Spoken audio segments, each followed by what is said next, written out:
नमस्कार नांदेडकर, चला तर मग पाहू आजची विस्तारित बातमी। श्री बालाजीराव कल्याणकर यांच्या निवडून आल्याबद्दल ठिकठिकाणी नांदेड शहरामध्ये जल्लोष करण्यात आला। मूळगाव तरोडा बुजुर्ग येथून, शिवाजीनगर येथून, आयटीआय कॉर्नर येथून आमदार साहेबाच्या निवासस्थानेपर्यंत जल्लोष व सत्कार ठिकठिकाणी आमदार साहेबाचे करण्यात आले। MK news Nanded.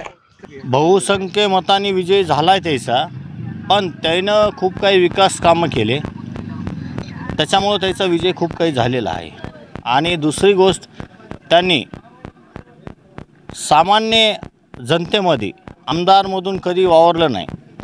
आजसुद्धा महाराष्ट्राचा निकाल लागते वेळेस ते माणूस आजसुद्धा लग्न कार्य करत होता। आज सकाळी 11 वाजता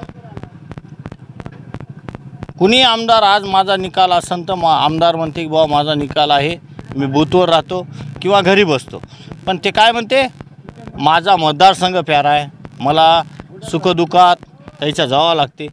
ते माणूस आज जनतेच्या सुखदुःखामध्ये आज लग्नामध्ये होता। आज दिवसभर नांदेड 86 उत्तर मतदारसंघ बालाजीरावजी कल्याणकर यांना सर्व मतदार मतदारसंघांनी सर्व जातीच्या धर्माच्या लोकांनी सर्वांनी निवडून दिलेला आहे। तरी सर्व हा असा एक सामान्य माणूस आहे की लोकांच्या मनामध्ये असतो। आज एक निकाल असते, पण आज एक लग्न होतं, तो लग्न करून निकाल ऐकायला गेला, असा एक सामान्य नेता आज या लोकांनी सर्वांनी निवडून दिला आणि त्यांचा विजय झाला। आणि आमच्या तरोडमुखच्या सर्व कार्यकर्त्यांचं व संध्यांचं मी त्याचं मनापासून आभार व्यक्त करतो। जय हिंद, जय महाराष्ट्र। आज विजय आमदार साहेबांचा झालेला आहे आणि ती आमदार साहेबांची ती निवडणूक नसून संपूर्ण या नागरिकांची ही निवडणूक होती आणि ही नागरिकांनी आज ही आमदार साहेबाला जिंकून दाखवलेलं आहे।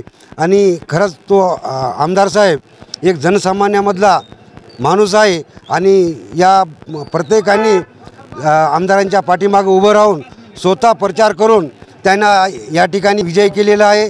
त्याबद्दल त्यांचा मनापासून मी आभार आहे आणि जनतेचे सुद्धा मी आभार व्यक्त करतो की त्यांनी स्वतः होऊन त्यांचा प्रचार केला आणि मोठा त्यांनी विजय त्यांनी हासिल करून या जनतेने दिलेला आहे। बालाजीदादा कल्याणकर साहेबांचं अभिनंदन करतो। त्यांचं कार्य तसंच प्रत्येक समाजाला घेऊन चालणारा नेता आहे। अहिल्याबाई होळकर पुतळ्याचं आमचे जे काम केल्यामुळं पूर्ण धनगर समाज व ओबीसी समाज बालाजीदादा कल्याणकरच्या पाठीमागे राहिल्यामुळं हे आपला विजय आहे असं मी